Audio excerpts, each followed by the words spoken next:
I don't think my emotional capacity could take it. I really don't.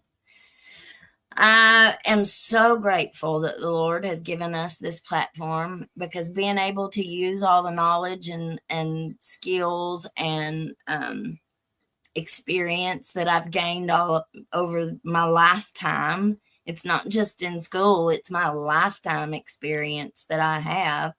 Um, Being able to use it in this manner is the best, most amazing blessing from God. And He knew exactly what I needed and what I didn't need. Absolutely, absolutely.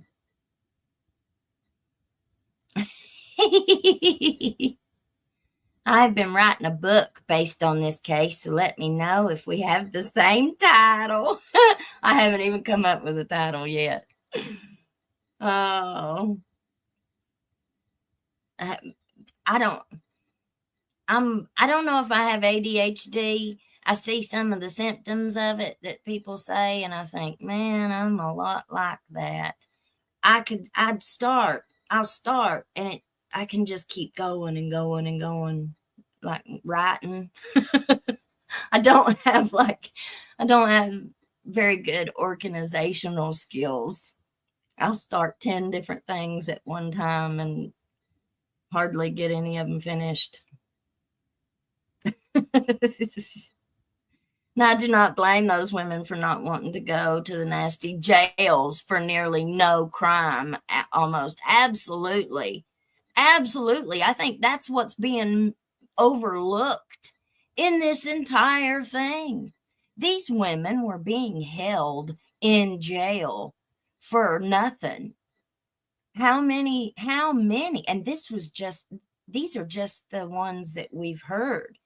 How many women do you think have contacted me telling me their stories of okay, here's you another one. Mommy called me right a little bit earlier, and one of her little friends had went across the mountain and was coming back, and they got pulled over.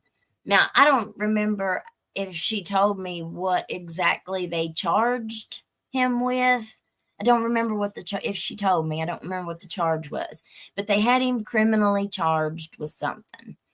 And they said that he had Mary Jane in his system. They took him for a blood test. I guess it must have been a DUI, is all I can think of. But they were saying he had Mary Jane in his system.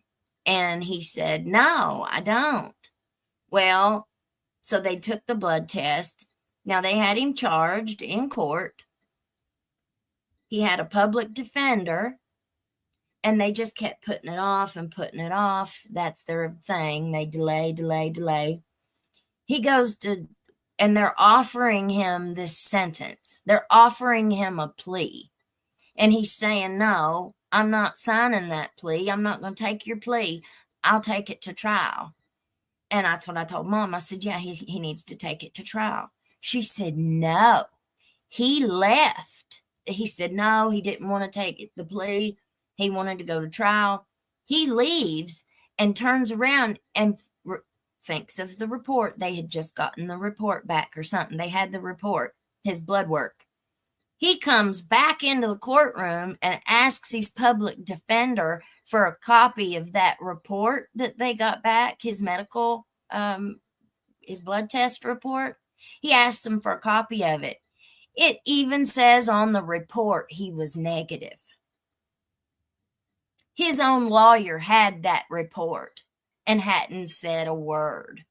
Now, why would he not say anything?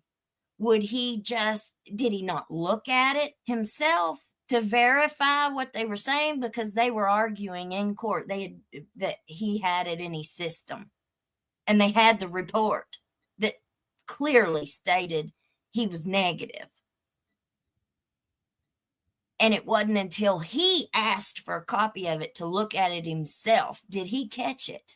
He's the one who caught it. They ended up dismissing the whole case.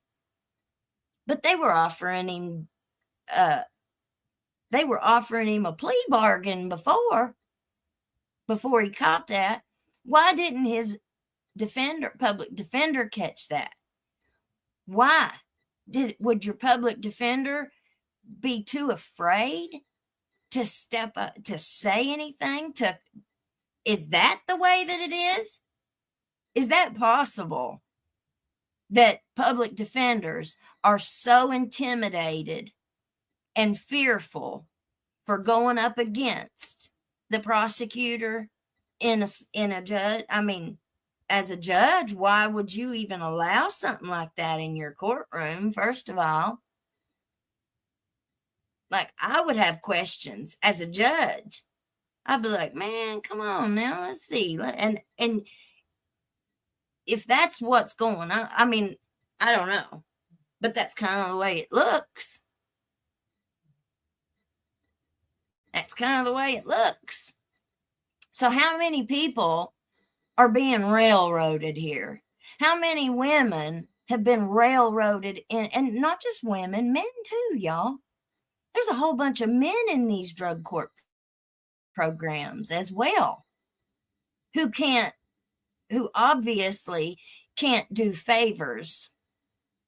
They can't do the same kinds of favors that the girls can. So what are the men doing to get out? I mean, I don't know. It's something very questionable. Our bank president is in prison for stealing $25 million from the bank. There you go. There you go. There you go.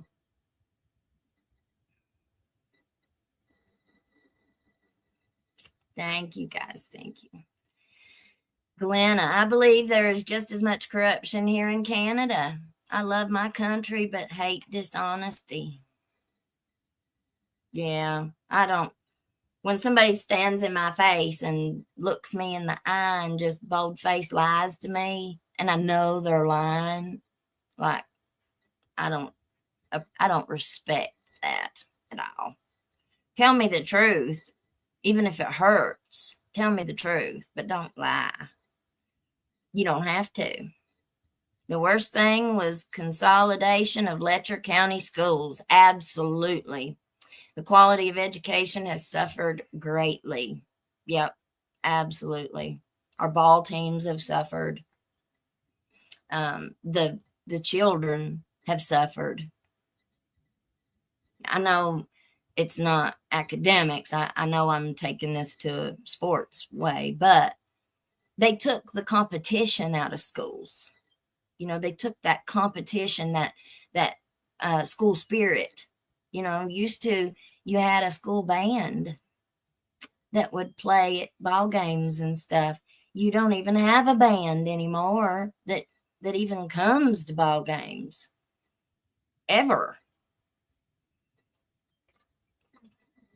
I don't think I've ever been to a school event that had had the school band play for anything.